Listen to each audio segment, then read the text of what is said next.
حضرت ابو بکر صدیق رضی اللہ, ذرا زندگی دیکھو. کہتے جس دن کلمہ پڑا 40,000 دینار تھے, اور کلمہ پڑے ابھی مجھے چند مہینے گزرے تھے, سارے مصطفیٰ کے قدموں پہ قربان کر دیے. پھر مال کمایا, پھر 4,000 دینار تھے, 4,000. جس دن ہجرت کے لیے نکلا 4,000 تھے. انہیں بھی پتا تھا 2.5% دینا چاہیے. ان کی بھی بیٹیاں تھیں, جوان بھی تھی, چھوٹی بھی تھی, کے بھی بچے تھے, لیکن دین کو ضرورت ہے. میرے رسول پاک صلی اللہ علیہ وسلم کے دین کو حاجت ہے. تو فرماتے ہیں اشرفیاں تھی میرے گھر میں, پیسے تھے, درہم تھے, دینار تھے. میرے والد بوڑھے تھے, ان کو خیال تھا کہ ابو بکر ساری دولت نہ لے جائیں. تو حضرت اسماء بنت ابی بکر سے جناب ابو بکر صدیق نے کہا کہ اس طرح کرنا, ایک گڑا چھوٹا سا تھا, گڑا ٹویا, اس میں پیسے ہوتے تھے. فرمایا اس میں روڑے رکھ دینا, اوپر ٹاٹ ڈال دینا, والد نابینا ہے, اگر پوچھے نا پیسے تو ان کا وہاں ہاتھ لگا دینا, انہیں پتا چلے ابو بکر سارا مال لے کے نہیں گیا. فرماتے میں ہجرت پہ جانے لگا تو 4,000 سارے لے گیا. سارا مال ہی یا 2.5% کے لیے رٹا پڑا ہوا ہے. 2.5% کے لیے لوگ بحث کر رہے, 2.5% کے لیے دلائل چاہیے. کئی مفتیان کرام سے پوچھیں گے, پھر پروگرام بنائیں گے دینا ہے کہ نہیں دینا. اور جس دن تبوک کے لیے میرے مصطفیٰ کریم نے اعلان کیا, جناب صدیق اکبر فرماتے ہیں شے کوئی نہیں تھی, غربت کے دن تھے, کمزوریاں تھی, مال اس دن کاروباری حالات کم تھے. یہاں لوگوں کا کاروبار جب ڈاؤن ہوتا ہے تو سب سے پہلے مسجد کا 200 بند کرتے ہیں, سب سے پہلے مدرسے کا بند کرتے ہیں, سب سے پہلے خواہش کرتے ہیں کہ وہ جو غریب کو جاتا ہے نا اس کو بند کرو, یہ زیادہ نقصان دے رہا ہے. حضرت ابو بکر صدیق رضی اللہ تعالیٰ عنہ فرماتے ہیں حالات خراب تھے, جیب دیکھی تو اتنے پیسے ہی نہیں تھے کہ مصطفیٰ کریم کو پیش کر سکوں. تو پھر کیا کیا, امام جلال الدین سیوطی کہتے ہیں ابو بکر صدیق نے نا گھر کے اندر کپڑا بچھایا, اور پھر صدیق اکبر نے کیا کیا کہ توا بھی رکھا, برتن بھی رکھے, اس پہ چولہا بھی رکھا. ابو بکر صدیق نے اس کے اوپر گھر والوں سے کہا کہ ایک ایک جوڑا پہن لو, ادھر دیکھو میری طرف, ایک ایک جوڑا پہن لو, اور باقی نا سارے جوڑے بھی یہاں رکھو. اور پھر جب لوگ بچوں نے دیکھا نا کہ ابا تو کپڑے بھی رکھوا رہا ہے, کیا بنے گا, فرمایا تمہیں تو ایک ایک جوڑے کی اجازت دے رہا ہوں نا, ذرا میری طرف دیکھو. خود اندر گئے تو ٹاٹ کا لباس پہن کے کپڑے بھی اتار کے رکھ دی, کپڑے بھی اتار کے زمین اسی میں رکھے, سارا کچھ باندھا, لباس ٹاٹ کا, تن تندور تے ہڈاں دا بالن, تے اسی ہاواں نال تپایا, کپ کپ مکیاں پیڑے کیتے, تو عشق پلے تھن لایا, تن دا سالن من دی ہانڈی, لون صبر دا پایا, غلام فریدا وے میں ساری تیری, تینوں وجہ یقین نہیں آیا. ہر چیز لپیٹ کے نا تو نبی کریم کی بارگاہ میں لے گئے, ہر چیز. میرے محبوب کا بھی انداز دیکھو, فرمایا ماں اب کہتا لے اہلے کا, گھر بھی کچھ چھوڑ کے آئے ہو. دیکھیں ادھر دیکھیں, جب کوئی لاتا تھا تو حضور فرماتے تھے کیا لے کے آئے ہو, یہ کیا ہے, یہ پوچھا جاتا ہے کہ یہ پوچھا جاتا ہے گھر کیا ہے. بھئی آپ کو کسی نے کوئی تحفہ دیا تو شاپر کھول کے تحفہ دیکھیں گے یا پوچھیں گے گھر کیا ہے. لیکن میرے رسول پاک کے لفظ دیکھیں, فرمایا ماں اب کہتا لے اہلے کا. ابو بکر سجنا گھر کیا چھوڑ کے آئے ہو, تو رو پڑے, کہنے لگے یا رسول اللہ میں کوئی غریب تو نہیں, میں بڑا مالدار. اب کہتا لہم اللہ و رسول, گھر اللہ بھی چھوڑ آیا ہوں, اللہ کا رسول بھی چھوڑ آیا. حضور میں کوئی کنگال نہیں, میں مصطفیٰ والا ہوں, میں کوئی غریب نہیں, میں نبی والا ہوں, میں رب رسول کو گھر چھوڑ آیا ہوں. میرے مصطفیٰ کریم علیہ السلام فرمانے لگے تیرے پیچھے جبریل امین کھڑے, اور انہوں نے ٹاٹ کا لباس پہنا ہوا ہے, اور تیرے آنے سے پہلے وہ آ گئے تھے. تو میں نے پوچھا جبریل یہ بوریے کا لباس, عرض کی یا رسول اللہ ابو بکر نے پہنا ہے تو رب کو اتنا پسند آیا سارے فرشتوں کو پہنا دیا ہے, سارے فرشتوں کو پہنا دیا, سارے فرشتوں. ذرا یہ لذت تو لے بات کی, جب 2.5% پہ جھگڑا ہوتا ہے نا تو پھر نماز میں مزہ نہیں آتا. جب تو 2.5% پہ بھی اڑا رہتا ہے نا, پھر درود و سلام پڑھتے پڑھتے طبیعت معاذ اللہ پریشان ہوتی ہے. جب الجھے ہوئے پھر مسائل اور ہیں. پھر میرے محبوب کریم بولے, میں ابو بکر رب کریم نے ایک پیغام بھی بھیجا ہے. یا رسول اللہ وہ کیا؟ فرمایا رب فرماتا ہے کہ ابو بکر سے پوچھ کے بتائیں کہ اس حال میں وہ رب سے راضی ہے کہ ناراض ہے. یہاں اقبال بولے, کہنے لگے خود ہی کو کر بلند اتنا, خود ہی کو کر, یہ وہ درجہ ہے, یہ وہ مقام ہے, خود ہی کو کر بلند اتنا کہ ہر تقدیر سے پہلے پھر خدا بندے سے خود پوچھے. بتا تیری رضا کیا ہے؟ فرمایا رب پوچھتا ہے آپ راضی ہیں کہ ناراض ہیں؟ تو پھر ابو بکر صدیق بھی کھول کے روئے، کہا یا رسول اللہ میں کل بھی اپنے رب سے بڑا ہی راضی تھا، میں آج بھی اپنے رب سے بڑا ہی راضی ہوں۔ یہاں لوگ لے کے بھی نہیں راضی ہوتے، ابو بکر سارا کچھ دے کے بڑے ہی راضی ہے، سارا کچھ دے کے۔ شریعت کا قاعدہ ہے کہ سارا مال آپ اللہ کے رستے میں نہیں دے سکتے، قانون شریعت ہے۔ حضرت ابی بن کعب نے کہا تھا یا رسول اللہ سارا دینا، فرمایا نام بھائی چوتھا حصہ دے، 3 حصے بچوں کو دے۔ حضرت ابو لبابہ نے کہا تھا میں اس پر دلائل دے سکتا ہوں، احادیث موجود ہیں، حضور سارا مال دینا، فرمایا نام بھائی چوتھا حصہ دے، 3 حصے بچوں کو دے۔ حضرت سعد بن ابی وقاص نے کہا تھا یا رسول اللہ صلی اللہ علیہ وسلم میری ایک ہی بیٹی ہے، سارا اللہ کے رستے میں دیتا ہوں، فرمایا نہ، 3 حصے بیٹی کو، چوتھا حصہ دے، تیرے بچے لوگوں کے ہاتھ دیکھے میں گوارا نہیں کرتا۔ ان سے کہا کہ چوتھا حصہ دو تب قبول کروں گا۔ ابو بکر صدیق سے فرمایا تو سارے لے آ، تیرا سارا ہی قبول ہے، تو سارے لے آ تیرا۔ اور ایک لفظ حدیث میں ایسا ہے آپ یقین کریں، غلام ہوں کسی فقیر کا، تو جب میں اس کو پڑھتا ہوں نا تو آپے سے بات باہر نکل جاتی ہے۔ حضور کا ایک فرمان ہے جب اس پر توجہ آتی ہے نا تو مطلب یہ کہ لفظ جو ہے نا وہ ٹوٹ جاتے ہیں، بکھر جاتے ہیں، اور دل کہتا ہے کہ نہیں یہ جو ہے نا یہ معراج ہے، یہ اصل ہے، یہ حقیقت ہے۔ وہ ترمذی کے لفظ ہے، پر آپ یقین کریں کہ لگتا یہ ہے کہ دنیا محبت ساری سمٹ گئی اس میں۔ نبی کریم علیہ السلام فرمانے لگے مجھے کسی کے مال نے اتنا نفع ہی نہیں دیا جتنا ابو بکر صدیق کے مال نے دیا۔ اور پھر اگلے لفظ ایسے ہیں کہ روح وقت کرتی ہے۔ میرے کریم محبوب فرمانے لگے جس کا بھی مال آیا میں نے بیگانہ سمجھ کے خرچ کیا ہے، اور جب ابو بکر کا آیا ہے تو میں نے اپنا سمجھ کے خرچ کیا ہے، میں نے اپنا سمجھ کے، مجھے پتا ہے یہ شکوہ نہیں کرے گا، یہ شکایت، یعنی اس کو سارا بھی تو مروڑ لوں گا تو اس کے لفظوں پر کبھی حرف۔ اور یار کچھ لوگ ہوتے ہیں، کچھ ہوتے ہیں جو 10 دیتے ہیں تو 20 جگہ بتاتے ہیں، جو کھانا کھلاتے ہیں تو ذکر کرتے ہیں، فرمایا اس کا مال میرا مال ہے، میرا، اس کو سارا توڑ کے کھا بھی جائیں گے تو یہ شکوہ نہیں کرے گا، یہ سارا میرا اپنا ہے۔ حضرت ابو بکر صدیق فوراً بول پڑے، عرض کی حضور جب میں آپ کا ہوں تو مال بھی تو آپ کا ہی ہے نا۔ یا رسول اللہ جب میں نے اپنا آپ نہیں بچا کے رکھا تو پھر مال۔ حضرت مولانا معین الواعظ کاشفی نے لکھا ہے، اچھا کئی دفعہ ایسے ہوتا ہے میں بات کوئی اور بیان کرنا چاہتا ہوں تو شروع معاملہ کسی اور طرف نکل جاتا ہے۔ مولانا معین الواعظ کاشفی نے لکھا ہے کہ وہ جو سانپ تھا نا غار ثور میں، وہ 600 سال سے بیٹھا ہوا تھا۔ حضرت عیسیٰ علیہ السلام ایک دن پڑھ رہے تھے انجیل، تو آپ نے نبی پاک کا تذکرہ پڑھا، اس سانپ نے سن لیا، تو حضرت عیسیٰ سے کہنے لگا حضور یہ بتائیں کہ وہ نبی پاک ملیں گے کہاں؟ تو حضرت عیسیٰ فرمانے لگے کہ مکے میں آئیں گے اور مدینے میں رہیں گے۔ تو کہا ملاقات کیسے ہو سکتی ہے؟ فرمایا چلا جا مکے۔ تو وہ سانپ 600 سال غار ثور میں، اس نے 70 جگہ پہ سوراخ کیے۔ کتنے سال بیٹھا رہا؟ بول کے بتائیے۔ آپ 6 گھنٹے بیٹھ کے دکھائیں، سوال ہی نہیں پیدا ہوتا۔ ہم بڑے کمزور ہو گئے، ہمارے لیے معاملہ بڑا اور طرح کا ہے، ہماری مرضی کا کوئی بات کرے تو ہم اس سے راضی ہیں، انتظار کرنا اور یہ سارے کام کرنا یہ تو بڑا مشکل معاملہ ہے، یہ تو بڑی عجیب سی کیفیت ہے۔ میرے صاحب رحمۃ اللہ تعالیٰ نے 2015 میں کراچی تشریف لائے، میں اپنے ایک سنگی کو لے کے پہنچ گیا، چھوٹا موٹا مولوی میں بھی ہوں۔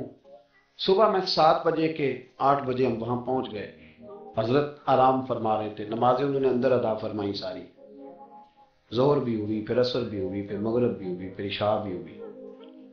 عشاء کے بعد وہ سنگی ہم سے کہنے لگے کہ آپ کتنا انتظار کریں گے؟ تو میں نے کہا کہ انتظار تو کرتا ہے بڑا آدمی، بڑے لوگ انتظار کرتے ہیں، تو چھوٹے لوگ تو اطاعت کرتے ہیں، ہم چھوٹے ہیں تو ان کی مہربانی ہے، اگر زیارت ہو جائے تو تب بھی ٹھیک ہے، اگر وہ کہیں نہیں ملنا۔ میرے سنگی ساتھ موجود تھے، صبح سے گئے، عشاء کے بعد کا وقت آ گیا، نہیں انہوں نے ملنا تو پھر بھی ٹھیک ہے، وہ آس بولے تھے وہ دی مہربانی، نہیں تو اساں تے لاڑ ہی لڑاؤنے نے، اس کی مہربانی ہے، اگر بات ہو جائے تو ٹھیک ہے ورنہ کوئی معاملہ نہیں۔ تو عشاء کی نماز کے بعد انہوں نے ہمیں یہ کہا کہ پیغام آیا کہ محفل میں جہاں حضرت جا رہے ہیں وہیں ملاقات ہو، تو ہم نے کہا یہ بھی بڑی نعمت ہے، جلوہ دیکھنا بھی بہت بڑی سعادت ہے، اس لیے کہ ہمیں پتہ ہے کہ وہ کیفیت کیا ہے، وہ رنگ کیا ہے، ان کا انداز کیا ہے۔ پیچھے جا کے بیٹھ گئے تو پھر ان کا حکم آیا کہ اس کو ذرا آگے آئے، جب میں اسٹیج پہ گیا تو فرمانے لگے مجھے سویرے ہی پتا تھا آپ آ گئے، کوئی عرض نہیں، اتنا کوئی انتظار تو بندہ کر ہی لیتا ہے۔